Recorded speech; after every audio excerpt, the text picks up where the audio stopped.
It's time for another Dice Tower review with Z. Garcia.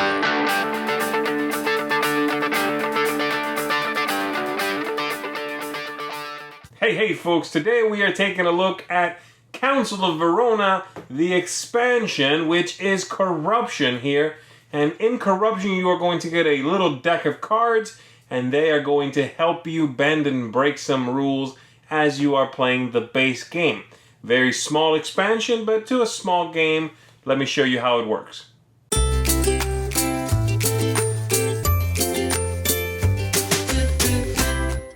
Now, normally I would show you just the expansion for the game when I'm talking about an expansion, but in this case the game is so very simple, I'm going to give you a real quick overview of how this is set up at the very least and how we win, and then I'll show you the expansion. Alright, so very simply here in the game, we shuffle up the cards we're going to use. Everybody gets their starting tokens, which are the 0, 3, 4, 5. These are then flipped face down. You do hide them. Everyone's given a card, in this case 3 players. And then I take the deck, I look through it, I draft a card, I pass it to the next player, they draft one, the next player drafts one, and so on around the table until, in this case, every player has 4 cards. The last person is given 2. They draft one, remove the other one face down from the game, and then you're ready to begin the game. It is at this point that the expansion would come into play. We would shuffle up this little deck of cards, and we would give every player 4 of them, and they keep 2. So I'm not going to do that right now, but be aware, this is the setup now. And then you're ready to begin. In the game, the way it works is quite simply on your turn, you are going to play a card from your hand. You are going to play it either to the council or in exile. And then you are going to do the ability that's on that card, if you'd like to, and then you may play one of these tokens on a card that takes tokens. That's pretty much it. And so, for example, I could do, let's see, I obviously did not actually draft these, but I'm going to play this character that has an ability that says I can view any 2 of the influence tokens. That's these. I'm going to play it. I'm obviously going to ignore that ability because there's nothing in play. And then I could play one of these every time it's my turn. I can play those cards, all right? And some of the other cards are cards like this one. For example, this player could play Juliet, and they could play one of their tokens on the spaces designed for that. And sometimes they have a little modifier, but basically at the end of the game, you are going to score these tokens.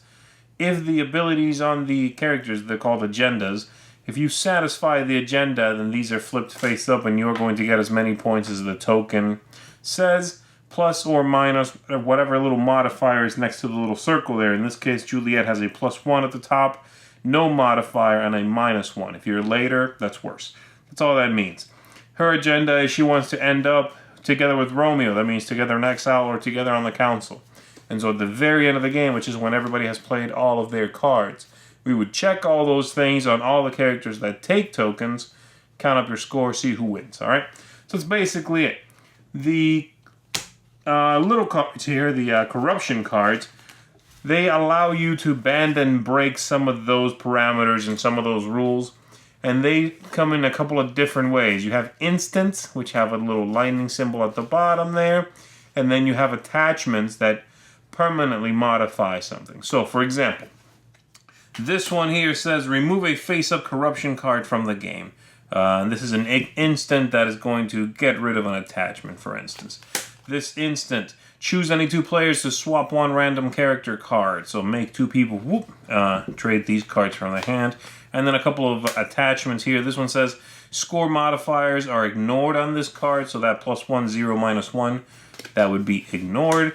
And this one says the value of all influence tokens on this card are increased by 1 point. So a card you know you're going to do well on, you want to play that attachment on that card. And there's a lot of other ones. There are even some that create new places for influence tokens to be placed. There are some that do some of the abilities that came in the base game, but they're on these cards. Things like swap 1 card on the council with 1 in exile.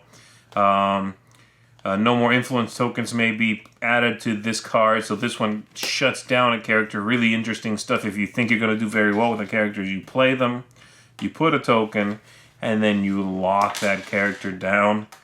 And oh boy, is that fun. And so there's a lot of different abilities like that. This character cannot be moved. That's obviously an attachment. Look at all the influence tokens on one character card.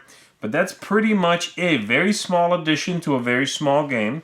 But you are given 4, you take 2, and then you play the regular game using those on your turn. Most points at the end of the game is still the winner. I was very pleasantly surprised by this little expansion. I think it revitalizes the game in a pleasant way, in a neat, interesting way, while still utilizing that original theme. You know, the game is a neat microgame. It's one I enjoy playing, but it is one that could grow stale quickly if you play it too much. And I think this expansion does its job very well and really refreshes the entire experience. I think it's good that you get 4 and keep 2. I think the powers are varied and interesting. I love that it fits in the original box. And I would say if you enjoy that original game, this is a no-brainer. You need to go out and get this little expansion because it is that good and it's nice and easy and little and it just works well, you know. So, not a whole lot else to say here about such a little package, but definitely one that I wouldn't want to play without now that I have it, you know. So that is the little corruption expansion for Council of Verona. Thumbs up from me. Check this one out, folks. Thanks so much for watching the Dice Tower videos. Find more great videos and reviews as well as our top-rated audio podcast at Dicetower.com. You can also find other great shows at Dicetowernetwork.com. I'm Eric Summerer, and you've been watching The Dice Tower. The Dice Tower is sponsored by Cool Stuff Inc., where you can find great games for great prices. Cool stuff in stock. Check them out at CoolStuffInc.com.